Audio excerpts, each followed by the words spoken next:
¿Cómo se gestiona un éxito editorial? Cuando tú publicas El espía del Inca, se produce algo que a mí me parece es bastante inusual y es que un libro peruano genere un fenómeno editorial, no solamente aquí en Perú, sino en América Latina, y que hayas vendido, creo yo, no sé, no tengo las cifras a la mano, pero quizás eres uno de los autores peruanos que más ha vendido en los últimos 5 o 6 años, generando además un fenómeno editorial. ¿Cómo se gestiona eso? Yo no lo pienso en términos de venta, no lo pienso en términos de éxito comercial, yo Ujú, lo pienso en términos de llegada al lector, ujú. al público, y trato justamente de, bueno, a mí me ha costado bastante poder publicar el libro. De hecho, yo tuve que esperar 8 años para que una editorial se animara a publicarlo. Y fue una editorial independiente, además dirigida por nada más y nada menos que un cajamarquino, es decir, una persona fuera completamente del centralismo limeño.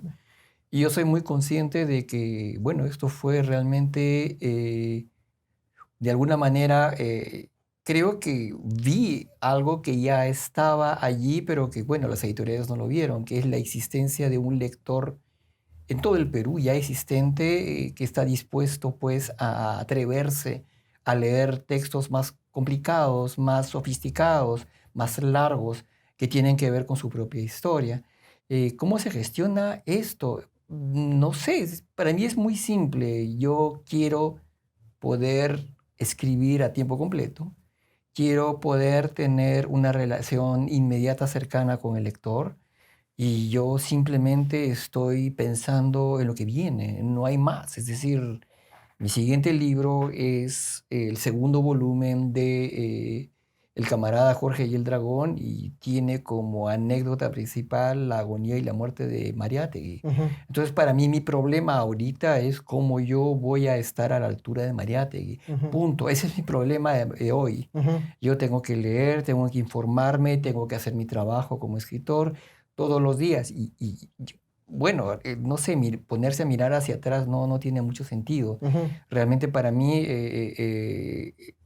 si acabe el éxito, lo que hace es permitirme trabajar con un poco más de comodidad y nada más, porque para mí mi objetivo, mi foco es lo que viene, lo que me falta por hacer, lo que quisiera dejar antes de partir, ¿no? ujú. Porque es bastante inusual también el camino, por cómo se da justamente el salto de la novela. Lo publicas primero en un blog, en La Mula, luego pasa a una editorial independiente y luego llega ya justamente a la editorial que es la que está publicando el libro. Y también me revela también algo que has mencionado ahorita, que hay un lector Ujú. dispuesto a sumergirse en temas históricos. Luego de esto, se genera también un fenómeno editorial orientado hacia novelas históricas. Y lo que me da a entender es que justamente los peruanos, y en sí los latinoamericanos, porque entiendo que el éxito también ha sido a Ujú. nivel de Latinoamérica, sí se interesan por su propia historia y están empezando quizás a reconocerse a través de la ficción histórica, quizás, en esos claroscuros que quizás la historia tradicional no iluminó en las etapas formativas. ¿Cómo lo ves tú? No podría adelantar juicio o adelantar consideración sobre lo que está ocurriendo en Latinoamérica. Yo creo que las razones por las cuales, individuales además, cada país ha recibido, por ejemplo, no sé, ha tenido muy excelente recepción en Argentina. Las razones son completamente diferentes de la buena recepción que ha recibido en México. Ujú, Y también, bueno, en Colombia se agotó, y yo no sabría decir exactamente por qué, pero en Colombia se agotó también la edición internacional. Entonces, en el Perú, creo que sospecho que tiene que ver con el hecho de que los incas son, digamos, un patrimonio nuestro. No importa de qué tienda estés, no importa de qué bando estés, no importa lo que pienses. Entonces, el trabajo es, cuando tú hablas de los incas, no solamente hablas de los incas, hablas de los grupos étnicos sometidos que estaban bajo su férula. Entonces, si alguien se toma el trabajo de, con mucho respeto, tratar de familiarizarse con las historias, no solamente de los incas, sino también bueno, de los cajamarquinos, de los puneños, de los ayacuchanos, de las personas de Piura y de los grupos étnicos que estaban en ese territorio antes que ellos. Yo creo que va a recibir una atención, ¿no? Nada más, creo que no hay grandes misterios en esto, y claro, entiendo que esto está suscitando, bueno, una bienvenida más fácil a textos que abordan ese tipo de temas ahora, ¿no? Ujú. Porque siento que quizás, y esto es algo que yo veo en las escuelas, sobre todo y en el periodo formativo, te lo digo como profesor, he trabajado en colegio, trabajo en universidad, hay un vacío histórico, ¿no? O sea, siento que se toma la historia del Perú de manera quizás un tanto más memorística, sabemos quiénes fueron los incas, pero hay quizás una pontificación del pasado, es decir, todo tiempo pasado fue mejor. Ujú. Y no necesariamente es así, o sea, creo que a través de lo que tú has dicho, y es por eso que considero valiosísimo el aporte que has hecho a desmitificar ciertas cosas, siempre lo dices tú desde el lado del respeto y desde simplemente las licencias que te toma la ficción. Hay gente Ujú. que también es ficción, Por supuesto, ¿no? Sobre claro. todo eso, que no todo tiempo pasado fue mejor, que también habían disputas en el tiempo del Tahuantinsuyo, habían disputas dentro del mismo Tahuantinsuyo, era un territorio que no era gobernado, digamos, con la eficacia que quizás habíamos conocido en tiempos anteriores, pero que tampoco los españoles vinieron a solucionar nada. Entonces Claro, generó una fuerte disputa entre esos dos grupos y que nosotros somos parte de ese resultado, ¿no? exactamente, claro. Finalmente, el reconocernos en el espacio, tiempo histórico, reconocernos como peruanos y peruanas, hoy en día es parte de ese conflicto que tuvo pues casi 4 siglos y tuvo finalmente repercusiones, ¿no? No, además hay una cosa también bastante básica, ¿no? Creo que, por ejemplo, tú para amar algo o amar a alguien, en primer lugar tienes que ver sus defectos también, tienes que ver con los pies en la tierra el pasado, un pasado que no necesariamente es luminoso. Y creo que una vez que tú realmente aceptas ese pasado luminoso, puedes realmente también ver lo otro. Yo no creo, no concibo un amor a partir de la ignorancia. Creo que tú puedes amar a alguien solamente cuando lo conoces bien. Ujú, Y lo mismo, es decir, pienso que, yo no sé, la gente quiere decirme que no, pero yo estoy absolutamente convencido que el Perú es un país que está suficientemente maduro en este momento para mirarse al espejo. ujú, Y yo creo que a partir, también hay una analogía aquí con la psicología y la evolución de una persona. Yo creo que cuando tienes 15 años, cuando tienes 17 años, puedes echarle la culpa a tu papito, a tu mamita. A los 20 años puedes todavía seguir rasgándote las vestiduras por cómo te educaron, por la responsabilidad de tus padres. Creo que cuando tienes 30 y 40 y comienzas a mirarte al espejo, bueno, puedes reconocer lo que ha ocurrido en el pasado, pero solamente como digamos, una conciencia de las condiciones que te hicieron lo que eres. ujú. Porque a partir de cierto momento las decisiones son tuyas y hay que asumirlas. ¿Será que finalmente hemos dejado esa frase de lado, el Perú es un país adolescente? Yo creo que sí, tienes razón, yo creo que ya no lo es. Ujú, Bueno, los poderes fácticos que nos ocurren, que nos dirigen en este momento, podrían darnos la impresión de que no es así, pero honestamente hay una crisis de la democracia en general en el mundo, ¿no? Donde yo creo que hay una tendencia a la caquistocracia en todo el mundo porque creo que la manera en cómo está planteada la democracia en unos tiempos como hace que sea particularmente atractiva ujú, para gente corrupta, para gente no capacitada, para gente que tiene intereses particulares. Entonces, creo que, pero mi experiencia, yo he viajado por todo el Perú. He viajado por todo el Perú conversando con la gente y honestamente al comienzo yo tenía miedo de, por ejemplo, imagínate, confrontarme con un escenario con personas de Huancayo, a las cuales, bueno, la novela presenta a los huancas como personas que han sido, digamos, cómplices con los españoles. Pero para mí eso, bueno, confrontarme con ellos y conversar con ellos sobre esto, porque además habían leído la novela muy bien, y ver que, por ejemplo, la recepción de esto es completamente madura. ujú, No es que vienen a tirarme piedras o a escupir, no, no, al contrario, ellos mismos hay un ejercicio de introspección y además un ejercicio, una gratitud, porque además el ejercicio no, yo no he tratado de denostarlo, sino he tratado de, a partir del respeto, a partir del conocimiento, traer a colación este evento de hace 4 o 5 siglos, ¿no? ujú. Entonces, si tú has hecho tu trabajo, si por ejemplo conoces muy bien los huancas, has hecho tu tarea, has tratado de familiarizarte con sus personajes sin denigrarlos, y simplemente muestras lo que hicieron. Y hasta cierto punto los comprendes, ¿no? O sea, Exactamente. claro. Los comprendo por completo. Si tú, por ejemplo, te rasgas las vestiduras por lo que fueron cómplices los españoles, está siendo completamente anacrónico, puesto que hay que comprender al curaca Huanca, Ujú, al que posiblemente lo habían oprimido bastante y le habían quitado un montón digamos, la mitad guerrera había sido particularmente difícil con ellos, que cada vez le quitaban más y más, le pedían, le exigían cada vez más y más productos en los depósitos, de las holcas. Y nada, él ya estaba preocupado y angustiado y nada, se rebelaba una y otra vez y sin embargo los incas estaban allí. Por supuesto que ellos iban a estar agradecidos con la llegada de una persona que pudiera ayudarlos a liberarse del Y que es opresor. además algo muy humano, ¿no? O sea, Por supuesto. porque siempre estás esperando a que llegue esta salvación a una situación que te oprime. Y creo que la mayoría de pueblos que justamente se unen a los españoles estaban esperando justamente eso. Exactamente bueno, no, yo creo que lo he señalado antes. Tenemos que recordar que, bueno, el Incario había estado sometido a una guerra de conquista de parte de Huayna Cápac por 11 años. Una guerra que exigía una enorme cantidad de recursos. Después termina esa guerra y se muere inmediatamente Huayna Cápac. E inmediatamente hay una guerra de 3 o 4 años por sucesión. Quienes proporcionaban, pues, los hombres, quienes proporcionaban la comida, quienes proporcionaban los pertrechos de guerra. Los grupos étnicos sometidos. Era completamente natural que ellos estuvieran hartos, completamente natural. Y además no existía esta conciencia de nación. Muy probablemente muchos de ellos ni siquiera sabían que existía el Tahuantinsuyo.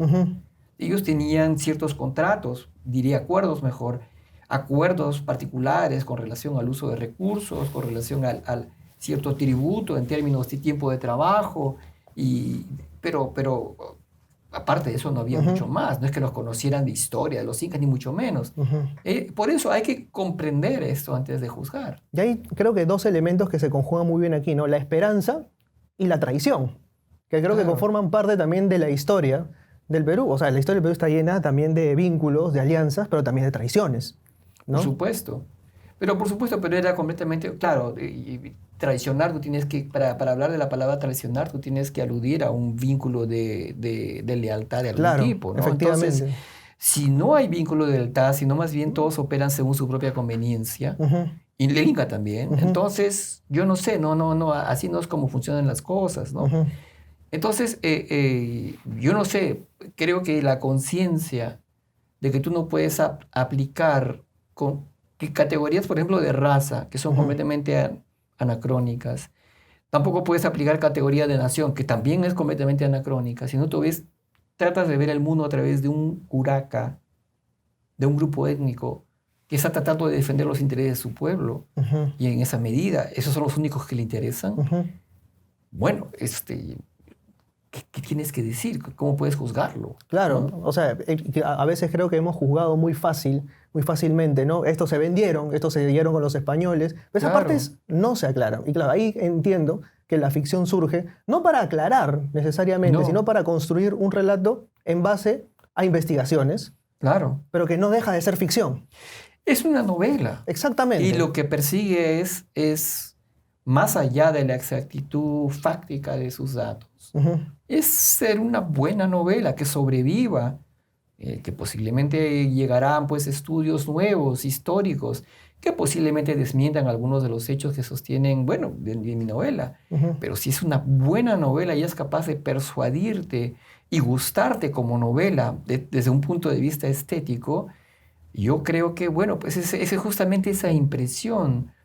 Yo creo que no hay nadie que considere después de la novela que yo, digamos, menosprecio a los incas, ni mucho menos, ¿no? Ni tampoco a los grupos étnicos, ¿no? Porque creo que, por el contrario, la mejor manera de estar a la altura, de rendir homenaje a la cultura de los incas y ser consciente además de lo gloriosa que era, de lo majestuosa que era, es simplemente ser fiel a la verdad.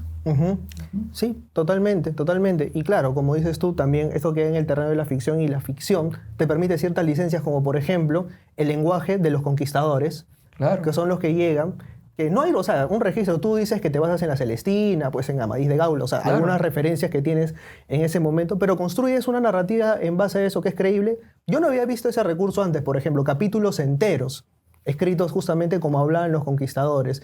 Hay por momentos de poesía también, o sea, que son Es verdad, referencias sí. que hacen algunos de los personajes, y hay todos, hay salto histórico. Es una novela que creo que se va tejiendo literalmente como un quipu, Es verdad. y que al final nos lleva pues a un panorama que es, esto fue lo que pasó, ustedes completen en su mente qué fue lo que ocurrió, pero esta es la construcción que yo he logrado traer, ¿no? Exactamente, ¿no? Y además tú mencionas esto de la reconstrucción digamos, de un lenguaje del siglo XVI que ha sido realmente muy detallada, muy minuciosa.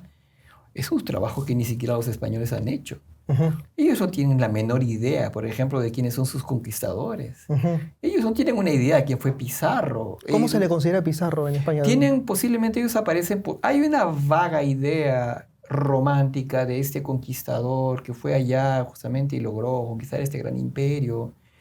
Eh, no hay demasiada culpa al respecto, pero usualmente no le dedican tampoco mucho tiempo en la enseñanza, por lo que me han contado a mí, Ujú. que no hay una idea muy vaga de quién fue Pizarro. eh, Posiblemente ocupa una página en sus estudios de historia en el colegio. ¿No pasa lo mismo con Cortés? Igual, Ah, ok. igual, pero yo estoy más familiarizado con lo que dicen de Pizarro, ¿no? Ujú. En general, ahorita hay una gran ignorancia en España con respecto a las culturas prehispánicas, ¿Será que ¿no? les cuesta reconocer lo que ocurrió y les cuesta ver en perspectiva histórica quizás cómo son los hechos, cómo se dieron y la secuela que dejaron? Hay un proceso completamente hipótesis, ¿no? comprensible, ¿no? Yo ¿No? sospecho que también hay un proceso comprensible de negación de, bueno, eso se ocurrió hace mucho tiempo, además no es responsabilidad nuestra, sino de esos señores que vivieron en el pasado. Ujú. Sí, sí, pero yo no sé, es decir, sí, a mí me parece muy sorprendente que, por ejemplo, los únicos lectores con que he tenido dificultades se han quejado de la dificultad del texto han sido los españoles, ¿no? Que encuentran que los nombres son muy difíciles de pronunciar y recordar, ¿no? Y que los eventos son muy confusos, ¿no? Entonces, está bien, no sé, creo que es interesante ese dato. Y creo que más bien eso respalda de por qué Latinoamérica sí está, bueno, ha generado todo un revuelo, ¿no? Me dices Argentina.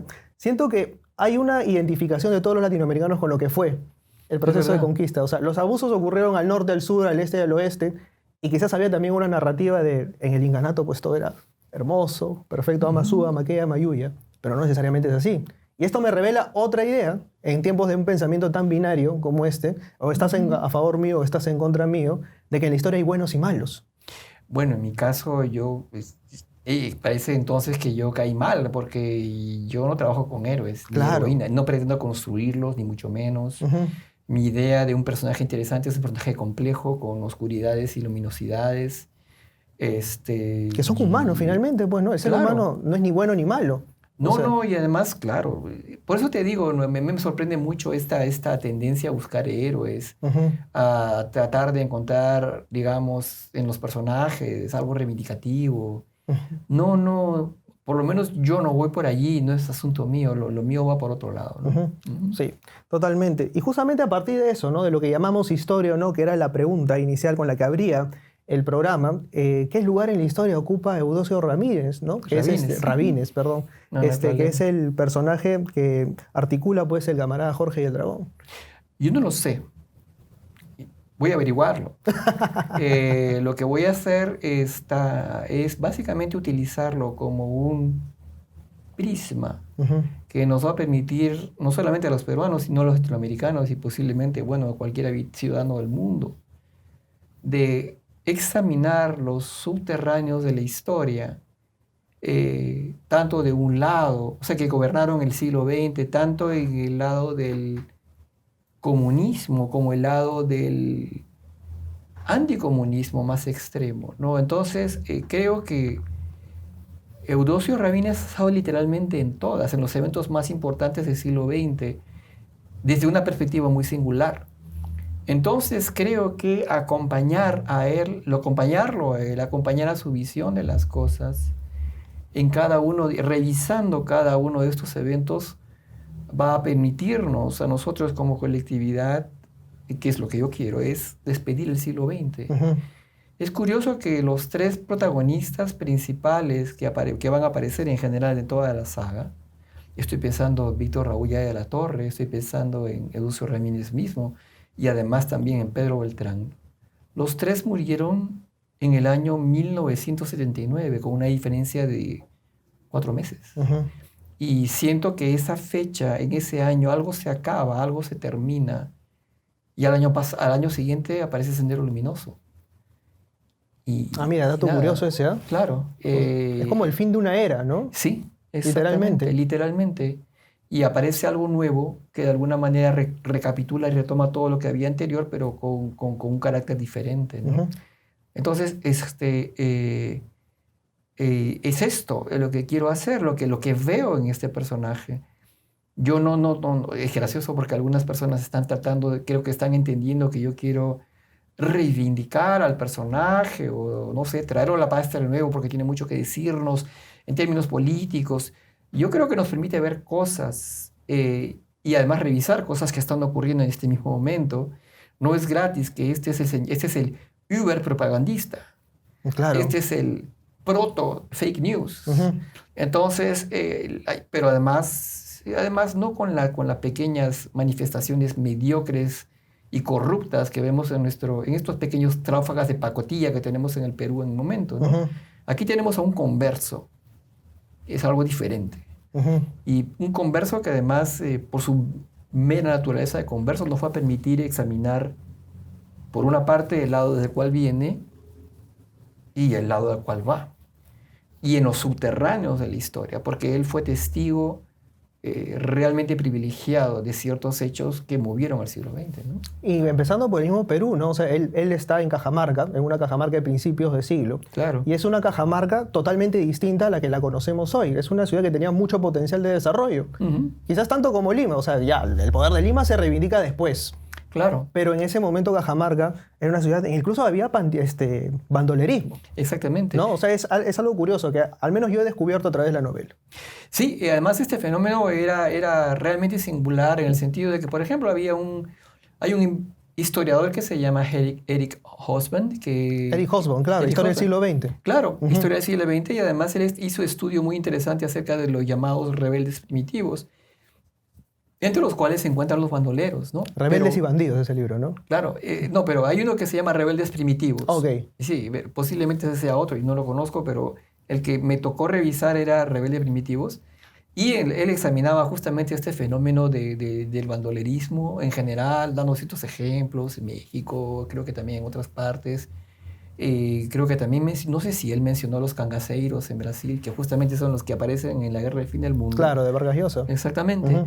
Pero, por ejemplo, más bien Lewis Taylor, el investigador británico con quien me topé, él sí señala que este fenómeno de bandolerismo que ocurría en Cajamarca era realmente único en el mundo. Era un bandolerismo terrateniente. Y además con terratenientes que además tenían un montón de guapos, así se le llamaban a sueldo, Ujú. que además tenían una relación con la tierra, les arrendaba tierra, y que, bueno, actuaban en un Perú completamente destruido después de la guerra con Chile, en que prácticamente no había quedado ninguna institución en pie. Entonces ellos estaban literalmente en una tierra de nadie, donde cada uno hacía lo que les daba la Y gana. donde la palabra todavía tenía ley, Por ejemplo, ¿no? ¿no? Eso es lo curioso. Exactamente, y es interesante porque el Estado central no tenía cómo controlar, por ejemplo, los conflictos que existían entre estas bandas, Y ¿no? esto es una cuestión muy puntual, ¿no? Porque justamente cuando muere el padre de justamente Eudocio, Ujú. él va con su tío, ¿no? Me parece Claro. a reclamar unas ovejas que justamente habían quedado ahí. Y él le dice algo curioso, ¿no? La oveja que no está marcada dentro de la lista, el otro se la queda. Así es. Y le dice, ¿por qué? Porque así es. O sea, Porque así es. y ese así es, hoy en día sería inconcebible, porque legalmente no se podría. Claro. Entonces, este Eudocio reivindica ahí y descubre algo que me parece bien curioso, y es el poder de la palabra. Ujú. Porque descubre que a través de la palabra, los otros le rinden respeto. Le rinden respeto al que ha estudiado, le rinden respeto al que memoriza y al que predica. Y le dicen, pues, ¿no? Este chico se sabe por si acaso de memoria versos completos de los discursos de Piérola. Claro, O se sabe de memoria los versículos de la Biblia. Y a claro. partir de eso es que él logra recuperar esas ovejas Trasquiladas. trasquiladas. Ajá. Ahí está el detalle. Igual le trasquilan las ovejas. Exactamente. Trasquiladas, Claro. pero se la devuelven, ¿no? Y es un final Exactamente. perfecto porque yo digo, claro, o sea, logró convencerlos, pero igual pierde. Exactamente. Entonces- Lo entendiste todo. Entonces regresa con las ovejas a su casa, pero pues no es lo mismo, no recibes lo mismo que diste. Exactamente. No, y además no hay que olvidar el pequeño detalle de que justamente este terrateniente, bueno, tenía el derecho, las ovejas entraban en su terreno porque justamente él se negaba, o sea, él podía asumir la posesión de ovejas que entraban a su terreno, pero esas ovejas entraban a su terreno porque él se negaba a construir una cerca Ujú. y nadie lo podía obligar a Ujú. construirla. Cosas que pasan, ¿no? Ujú. ¿Qué pasaría si se enterara después de todo lo que pasó, pues, luego con las mineras en Cajamarca y demás, ¿no? Claro, y de hecho, posteriormente, él viene a participar en una huelga muy importante contra la Cerro de Pasco Corporation en 1931 y nada, lo meten en la cárcel por ello. En fin, eso viene después, mucho tiempo después, ¿no? No sé si era Camus o alguno de estos existencialistas que mencionaba un ser humano es lo que hicieron con él. Ujú. Y claro, si yo recopilo, me pasa esto, voy a la casa de mi tío, veo un sable colgado, descubro este libro de Renan, que hay un libro de Renan que le cambia la vida a Exactamente. Eudoxio Rabines, mientras está viviendo con su tío y mientras está con su primo, ¿no?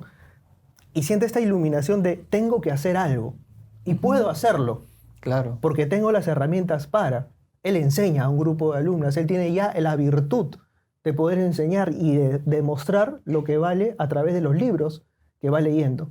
Este es un libro de Renan que además era el favorito de González Prat exactamente. Se llama La vida de Jesús. y él se siente un elegido a partir de ese momento. El libro lo escoge a él para que emprenda una gran cruzada. Es muy interesante ese fenómeno porque además creo que es gradual, como poco a poco él va sintiendo estos puntos de identificación con el personaje que aparece en ese libro, que es un Jesús histórico, no un Jesús, digamos, estándar, el Jesús de siempre, este Jesús milagrero. No, no, al contrario, él trata de entender, bueno, Renan trata de discernir lo que verdaderamente ocurrió con Jesús, ¿no? Y el Jesús que trae, que descubre es pues un Jesús que tenía problemas con su mamá, un Jesús que era rechazado por sus hermanos, un Jesús a que no le daban bola en su casa, un Jesús que, por ejemplo, tenía problemas con San Juan Bautista, al que traiciona, un Jesús que además, bueno, le gustaba la compañía de las mujeres, un Jesús que estaba casado con María Magdalena, y un Jesús que, bueno, un José que además se había casado antes de estar casado con la madre de Jesús, con María, y en fin, una serie de cosas que van humanizando a este Jesús, y un Jesús que además era interesante porque es atractivo para Eudoxio, cuando Eudoxio ya ha dejado de creer en Dios. Ujú. Entonces, es interesante porque este Jesús es un Jesús laico. Pero sobre todo es Y- un Jesús revolucionario. Exactamente. O sea que si nosotros vemos a Jesús, lo identificamos, te enfrentaste al imperio más poderoso del mundo, te crucificaron y encima dices que resucitaste y que vas a vivir a través de la palabra, Ujú. eso es revolucionario. Exactamente. Enteramente. O sea, si Jesús viviera hoy día, le dirían rojo comunista de arriba para abajo, ¿no? Si pensamos binariamente. Pero es un Jesús que le da ese poder a Eudoxio de decir, puedo. Claro. Si él pudo, yo también pude. Y creo que ahí está justamente ese match que hace, ¿no? Porque hay muchas similitudes entre la vida de Jesús que él acopla con su propia vida y dice, vamos para adelante, ¿no? Claro, al mismo tiempo, por ejemplo, pero también al mismo tiempo, San Juan Bautista veía algunos signos en este Jesús que consideraba sospechosos, ¿no? Y creo que también, al mismo tiempo que hay una identificación de Eudoxio con Jesús, hay una identificación también con San Juan Bautista. Y también, además, hay una serie de lecciones que él recibe de la moral del superhombre de Nietzsche. Ujú. Lo que quiero mostrar aquí es que hay una especie de cóctel moral explosivo que va a hacer que él tome decisiones drásticas en el futuro, decisiones de un arrojo increíble y además, bueno, pues de una arbitrariedad y de un autoritarismo brutal. Pero también decisiones personales que lo marcan, ¿no? Sí, Porque claro. en un momento, no recuerdo la referencia exacta, pero Muy él bien. menciona que para ser exitoso tenías que salir de tu lugar de origen. Claro, Y él se promete a sí mismo no volver más a Cajamarca, que ese era el claro. camino que tenía que seguir. Y aquí hago otro paréntesis, ¿no? Quizás los libros forman tu pensamiento, pero también marcan tu camino de vida. Y en este caso estamos hablando de un tiempo en el que sí, pues, las ideas importan, quizás ahora importan también, pero ya no con esa profundidad con la que calaban antes, ¿no? Bueno, este pensamiento que tú has rastreado también viene del Jesús de Renan, Claro. porque Jesús de Renan en un momento determinado decide, él se da cuenta que él ha tocado un límite, que ya no puede seguir utilizando milagros, que él, digamos, tiene que confrontar su pensamiento con gente que verdaderamente vaya a confrontarlo, vaya a desafiarlo, ante la cual él tiene que enfrentarse, Ujú. y él decide ir a Jerusalén. Y finalmente será la última acción de la novela, Claro. irse a Lima. Ujú. Ujú, Eudosio crece, sale de Cajamarca y se enfila ujú. al Partido Comunista. ¿Qué le da el Partido Comunista para él poder formar parte de él y que Mariátegui se lo deje? Es que en 1926 él escribe los documentos fundacionales del APRA Conaya. Ujú, Este texto que se llama ¿Qué es el APRA? Lo escribió él. ujú, Y bueno, pasan una serie de cosas. Él se va a Rusia. En Rusia recibe esta orden de subordinar el Partido Socialista que se había recientemente fundado en el 28, el Partido Socialista de Mariátegui. Y Mariátegui más bien hace un esfuerzo enorme para traerlo al Perú. Y todavía no existía Partido Comunista. El Partido ujú, Comunista, ¿cuándo comenzó? Comenzó cuando murió Mariátegui.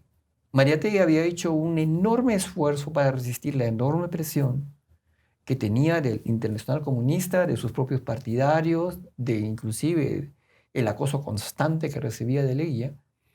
Y sin embargo se mantuvo en sus 13 y él no cambió el nombre.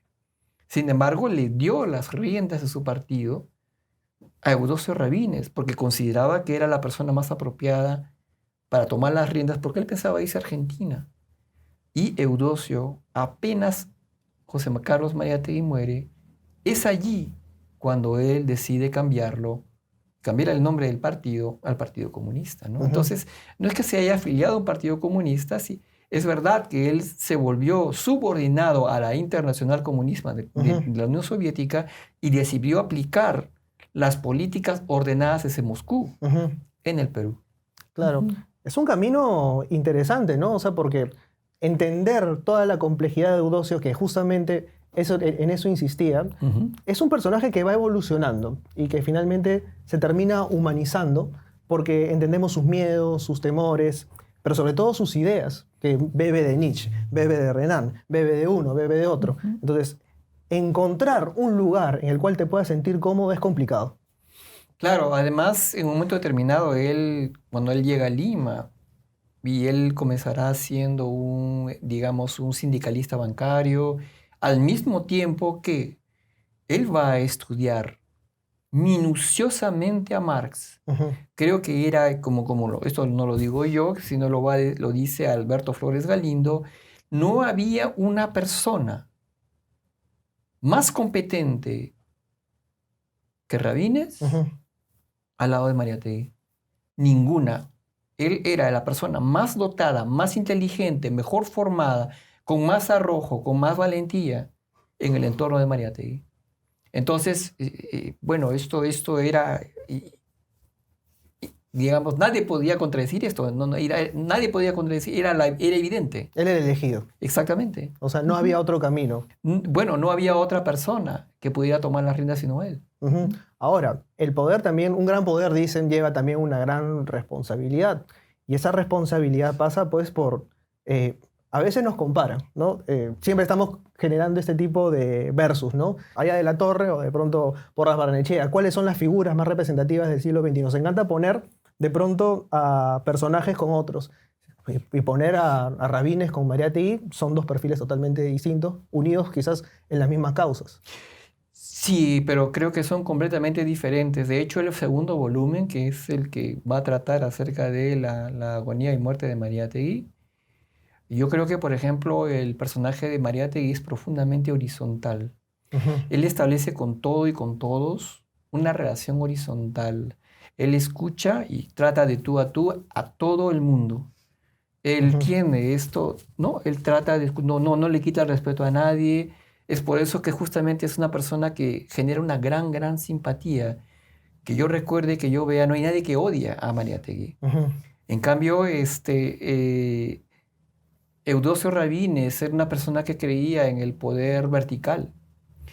Y más bien, bueno, es completamente sintomático que, por ejemplo, las publicaciones que él dirigía las llamara vanguardia. Llamó Vanguardia, Vanguardia Nueva Época, y él tuvo eventualmente un programa de televisión que se llamó Vanguardia en Televisión. La noción de vanguardia implica que hay un grupo de personas que son las iluminadas, que son las que, digamos, hacen el diagnóstico de la situación, aplican posiblemente la doctrina y son ellas las que toman la decisión de qué se debe hacer. El resto no tiene ni voz ni voto. El resto son brutos, no saben necesariamente lo que son sus intereses y simplemente son personas que deben obedecer. Entonces, esta noción revela cierta, digamos, concepción del poder autoritaria que, bueno, hacía que justamente Rabines y Mariátegui fueran completamente diferentes, ¿no? Creo que en ese sentido posiblemente la noción del poder entre Rabines y Haya era más cercana que lo que era con Mariátegui, ¿no? Porque de alguna manera, pues, Haya de la Torre se concibía como el líder, el compañero jefe, ¿no? Que responde también a lo que se convirtió después del APRA. Siempre buscó también una figura así de representativa, ¿no? Exactamente. Que le encontró en su momento hasta Alan García y que hasta ahora no lo van a poder encontrar. O sea, difícilmente creo que pueda surgir un líder dentro del APRA que pueda asemejar en principio a Haya y luego a Alan, ¿no?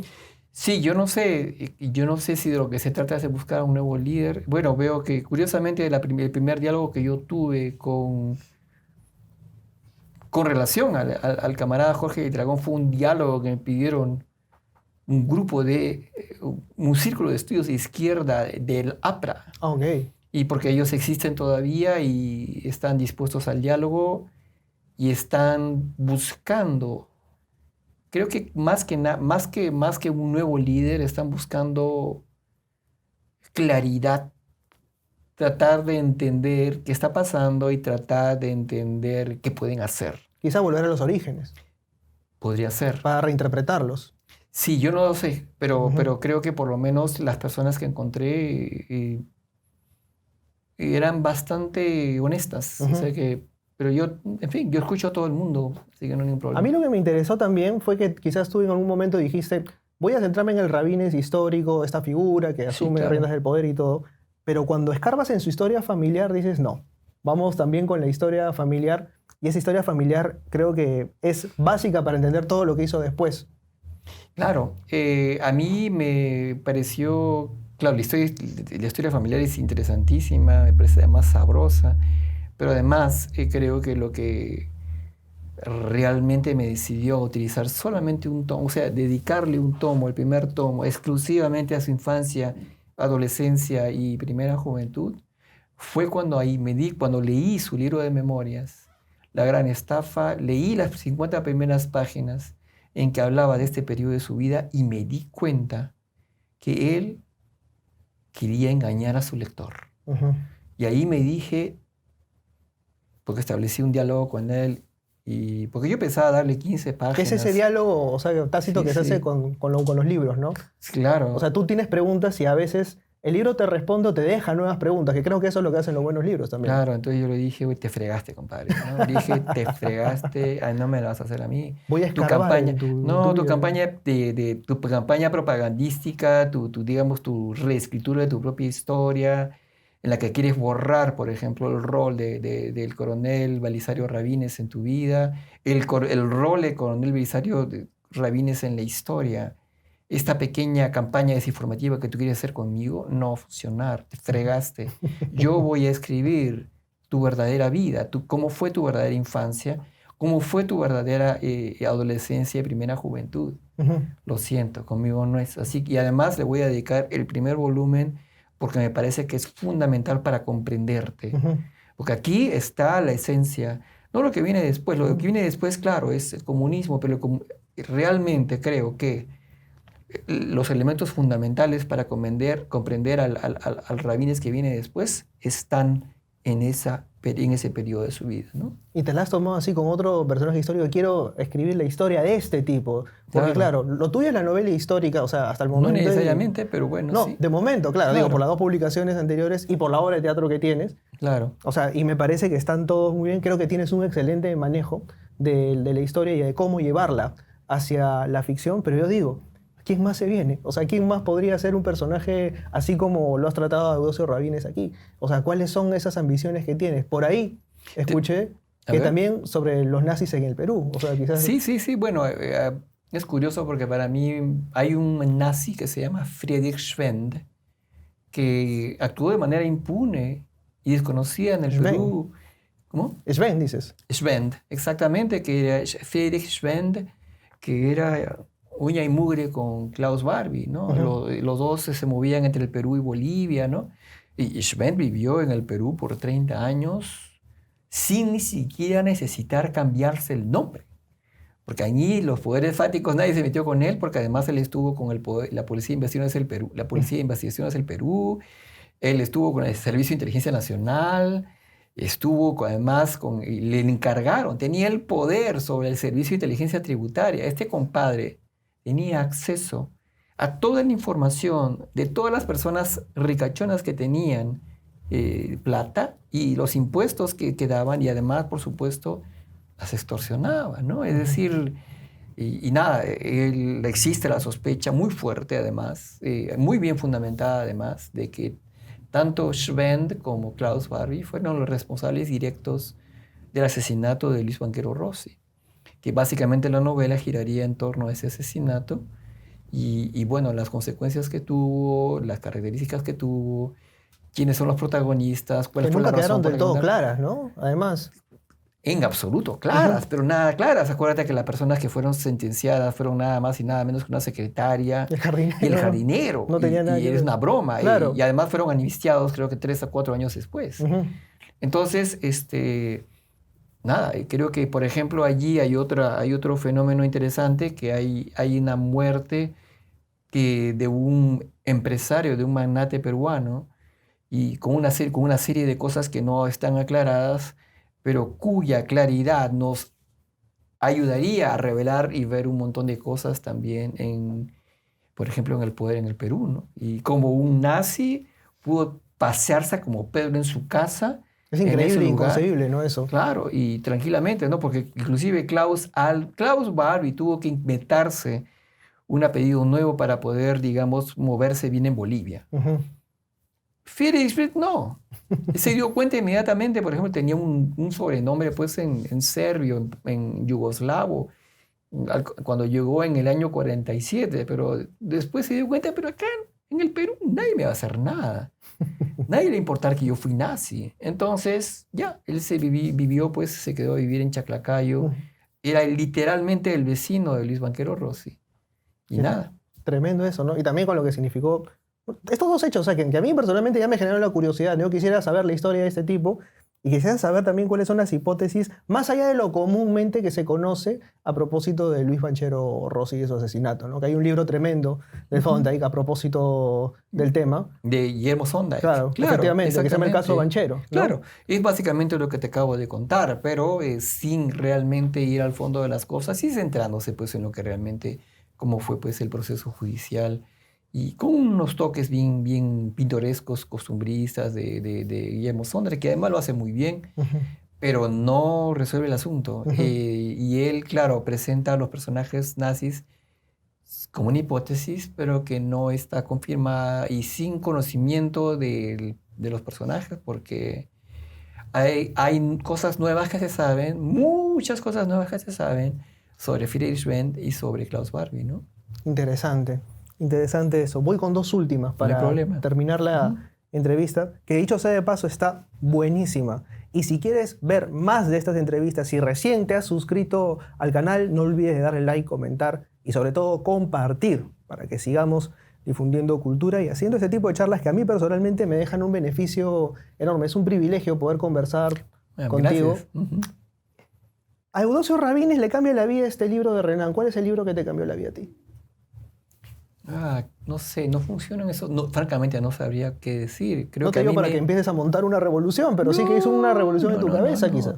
Creo que, por ejemplo, he descubierto que mucho más de un sentido, El nombre de la rosa, De Humberto Eco. de Humberto Eco, y además también no solamente el libro en sí, las apostillas a El nombre de la rosa, que en las cuales, es unos comentarios al lado de la novela, en las cuales Humberto Eco explica lo que es la novela para él. Y creo que la cosa que ha quedado grabada con fuego en mi cabeza es que cuando él dice que la novela es un fenómeno cosmogónico, es decir, que es algo que en principio no tiene que ver con las palabras. La novela es la creación de un mundo y ese mundo tú tienes que visualizarlo. La palabra que él utiliza es amoblarlo antes de las palabras, ¿no? Ujú, Y una vez que tú lo ves, que tú lo amoblas, ¿no? Intelectualmente, conceptualmente, entonces vienen las palabras, ujú, ¿no?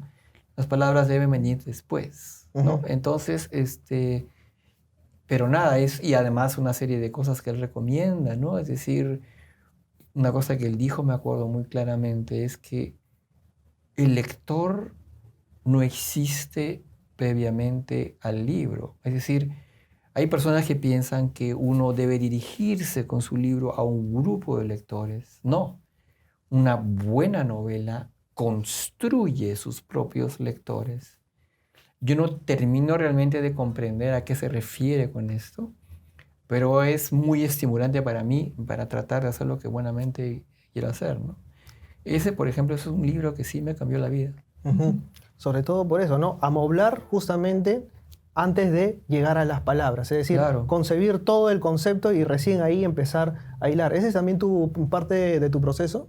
Posiblemente, porque por ejemplo yo creo mucho en la investigación. Me gusta mucho comprender, leer, informarme, mucho, mucho, mucho, antes de atreverme a escribir. Ujú, No entiendo muy bien a aquellas personas, digamos, impacientes, que se ponen a escribir inmediatamente antes de saber de qué van a hablar. ujú, Eh, por ejemplo, yo a teoría yo estoy trabajando ahorita Mariátegui, pero mi Mariátegui no ha hablado ni una sola palabra. mm, Yo estoy haciendo la cronología, estoy haciendo un perfil psicológico, estoy tratando de ordenar todos los hechos que vienen en su vida, estoy tratando de familiarizarme con su formación ideológica, estoy tratando de entender cuál es la perspectiva de una persona que ha tenido tuberculosis toda su vida, que ha tenido tuberculosis ósea, que ha perdido una pierna, un hombre además con una familia a su cargo, que tiene la enorme responsabilidad justamente de esa además, sabe lo que significa, que lleva sobre sus espaldas además la revista más importante continental y que tiene 35 años.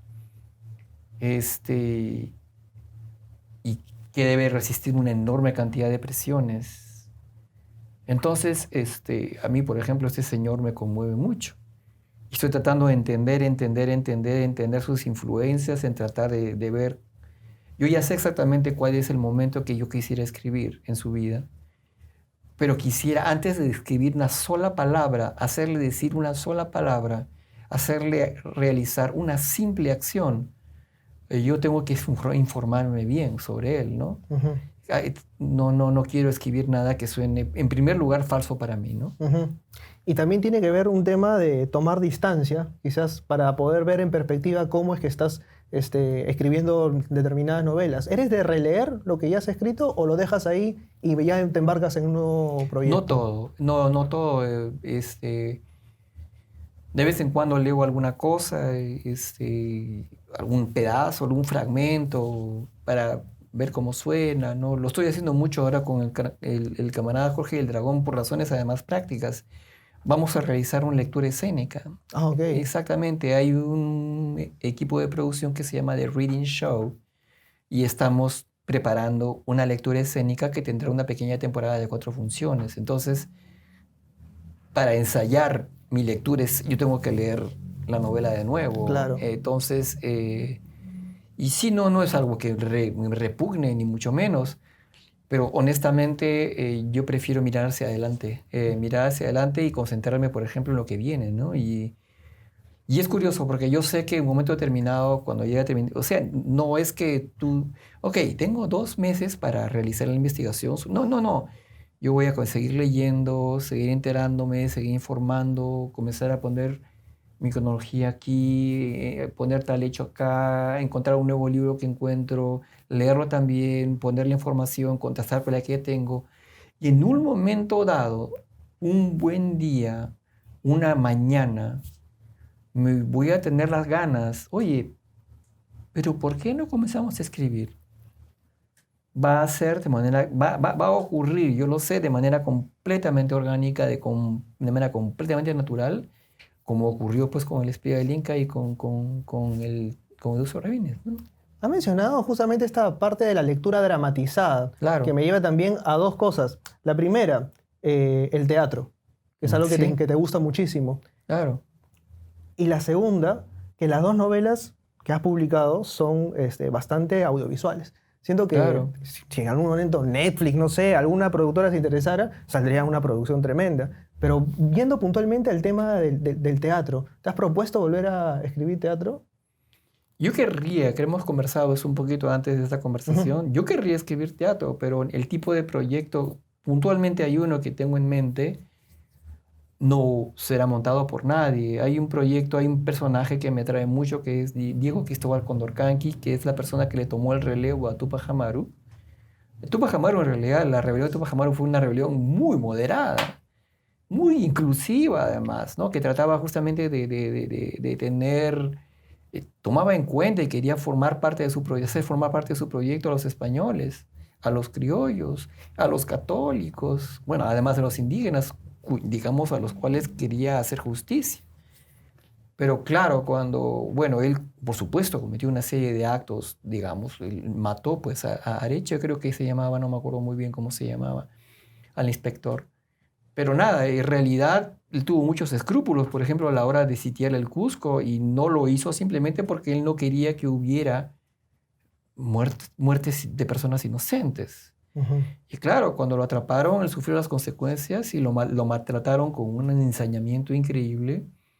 Y claro, hubo un grupo de personas que se escapó y nada, vio lo que había ocurrido con Tupac Amaru y decidieron, si esto ocurre con este compadre, que tenía una serie de reivindicaciones moderadas, inclusivas, si no tiene sentido, no hay discusión posible, tenemos que radicalizar todo. Entonces, ese fue Diego Cristóbal Condorcanqui, de 26 años. Tupac Amaru tenía 42. Él radicalizó la cosa. Además, no le quedó otra, porque eso era lo que exigía la gente, los indígenas que estaban rebelados. No hay nada que negociar. Ya aquí no hay negociación posible. Aquí es confrontación total. Si hablas español, te cortamos la cabeza. Si te vistes como un español, te matamos, te degollamos. No importa que seas una mujer, no importa que seas un bebé, no importa. A estas alturas ya no hay esa confrontación total de un lado y del otro también. Porque los españoles hicieron exactamente lo mismo. Digamos, si tú hablabas quechua, te degollaban, te cortaban la cabeza, te botaban al río, ¿no? Y ya comenzó, digamos, una espiral de violencia, que fue la verdadera espiral de violencia. Lo que ocurrió antes había sido una serie de guerras, ¿no? Y allí fue donde realmente murió la cantidad de gente que murió. Estamos hablando de 100.000 muertos en el Es un siglo montón. XVIII, un décimo de toda la población. Ujú. Entonces, ese fenómeno, ese personaje, me interesaría llevarlo al teatro, pero es imposible. Es imposible, porque nadie montaría ese espectáculo. 40 actores en escena. Claro, nadie montaría ese espectáculo. No, ahí sí creo que el Perú no está preparado para un espectáculo como ese. Ujú. Y claro, eso sí, la novela me permitiría la libertad, además de no depender de ningún productor, Ujú. no depender de la posibilidad fáctica de ponerlo en escena, ¿no?